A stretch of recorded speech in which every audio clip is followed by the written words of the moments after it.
This piece of equipment right here is called a drilled pier rig, and you may guess it is used for drilling piers. And that's what I like to call the backbone of a structure, drilled piers. Now, before it ever starts spinning, first thing you have to do is verify the layout of the piers. Okay, now we're drilling. We're going about 50 foot down.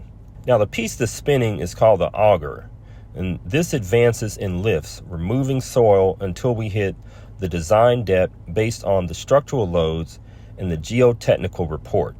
Here's the cleanout bucket finishing the bottom. And this is a critical step because loose material at the base reduces the bearing capacity.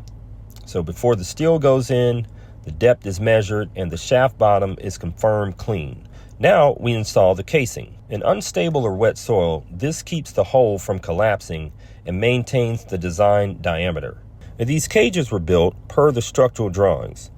Bar sizes, spacing, ties, lap lengths, all of these match what's in the Pier schedule. Every detail in this schedule becomes real steel right here. The cage is lowered carefully into the shaft.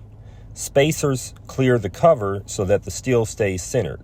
Now, concrete placement begins. Here we monitor slump, ticket times, and the total volume. As the shaft fills, the casing is slowly withdrawn while maintaining a continuous head of concrete. This prevents soil intrusion and voids. And here's the finished product. This pier is exposed during the grade beam excavation, and you can see the dowel sticking up, ready to tie in for the next phase of reinforcement. This one element now transfers thousands of pounds of structural load deep into the stable soil. Now, if you want a deeper explanation of this, join me tonight live on TikTok for our Blueprint Thinking live sessions.